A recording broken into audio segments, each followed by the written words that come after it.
So poor Ambrose Burnside cannot catch a break. Before his blunder at Fredericksburg, he invented one of the most popular carbines of the Civil War, but sold his patent before the war and did not receive any money from the more than 55,000 Burnside carbines sold during the American Civil War. This week on the 11th OVC, the Burnside Carbine.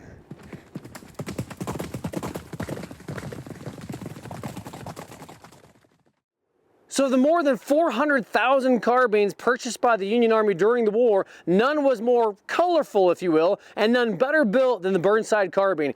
55,567 Burnsides were purchased by the U.S. government over the course of the Civil War. Designed by the famous Ambrose Burnside, it imitates the breech block design of the Cosmopolitan and has other similar features that he obviously stole from the outdated Hall carbine. But the one thing that sets apart the Burnside carbine from almost all the other early war carbines is that it used an enclosed brass cartridge with a flash hole to allow the initiating device to go through that flash hole, similar to the Smith carbine that we talked about before.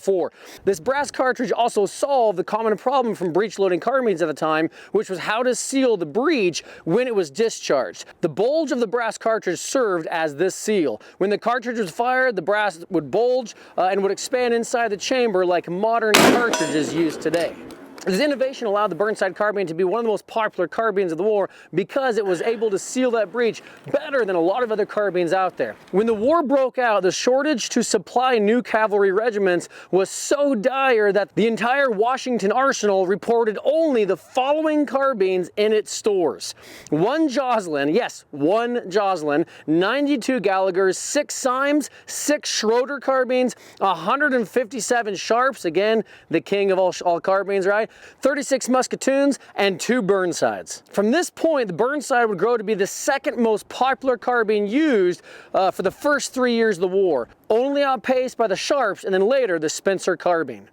By the fall of 1863, nearly 8,000 Burnsides were in field service, most of which were the 4th model. At Buford's famous fight at McPherson's Ridge in Gettysburg, Gamble's and Devon's men held 86 Burnside carbines out of 1,739 carbines used in that specific fight. So this ended up being about 5% of the total number, outnumbered of course by the Sharps, the Smith, the Gallagher, and the Merrill at McPherson's Ridge in Gettysburg. However, during East Cavalry Field on July 3rd, out of the 3,174 carbines used by federal troops, 673, which ends up being about 21% of all the carbines used by federal troopers at East Cavalry Field, carried Burnsides, second only to the dominant Sharps carbine. So on McPherson's Ridge, Burnside carbine, not so much the commonality. However, East Cavalry Field, during that fight, the Sharps, of course, was dominant across the war, as we've talked about a lot, but the second most common carbine used at East Cavalry Field was the Burnside carbine. So the feedback from troopers on the Burnside carbine, like any other arm, spanned from hatred to the best arm in the military service at the time. Lieutenant Colonel Stedman of the 6th Ohio Volunteer Cavalry, with 179 Burnsides, stated that they were vastly inferior to the Sharps and felt they should be condemned. Again, that was from the 6th Ohio. In September of 1863, Major Bradley of the 7th Kentucky, which had 215 Burnsides at the time, stated he felt they were always getting out of order. Interesting to note. So Colonel Sipes of the 7th Tennessee, which had 136 carbines, also reported more specifically that he felt the metal used to manufacture the carbines were made with an inferior metal. But with those negative comments, we have Lieutenant Colonel Ruggles of the 3rd Illinois Cavalry with 114 Burnsides in his possession at the time that stated in November of 1863 that his men enjoyed their Burnside carbines. He went on to say that they were light to carry, shot well, and the cartridges were well protected by the elements.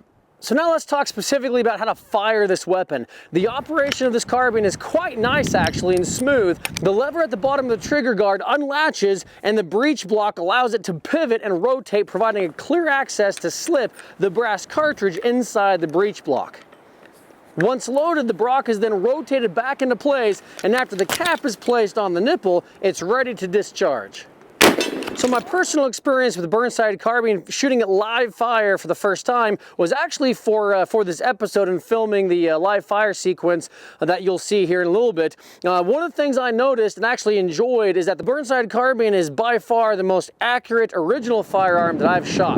More so than the Springfields, more so than some of the older trapdoor 4570s that I've shot. I love the Burnside more so than the Sharps carbine. I don't know, again, maybe it's my load or whatever, but the Burnside carbine with the brass cartridge does seal the breech block significantly better than almost any other carbine out there. The Smith, I have blowback in my face. The Sharps have blowback in my face. The Spencer's kind of in a family by itself.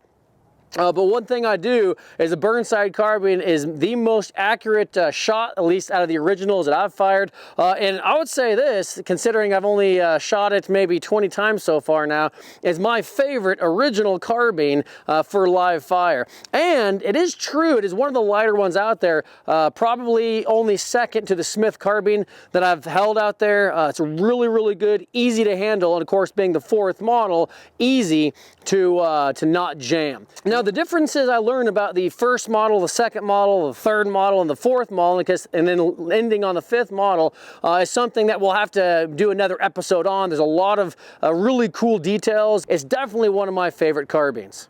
As far as speed of fire, you could definitely fire this as quick, if not quicker, than the Smith carbine and the Sharps carbine. It's very, very quick to load, especially with brass cartridges. Pretty easy and forgiving under certain conditions. In short, the Burnside carbine, as of late, has taken kind of a back seat to the more common Sharps carbine, and of course later on the Spencer carbine. It started the war among dozens of other carbines available for purchase and retained its 2nd place popularity throughout the entire war, and ended the war as the 3rd most popular carbine in the Federal Cavalry. With 1,034 in field service in 1862, up to 8,062 in 1863, and moving up to 15,000 Burnside carbines in 1864, and ending the war with just under 15,000 Burnside carbines in service and in field at the time. It was a durable and accurate and easy to use arm. So again, in preparing this episode, I honestly could spend another entire hour or 2 hours talking about the Burnside carbines and the 1st to the 5th models. We might do that in a different episode.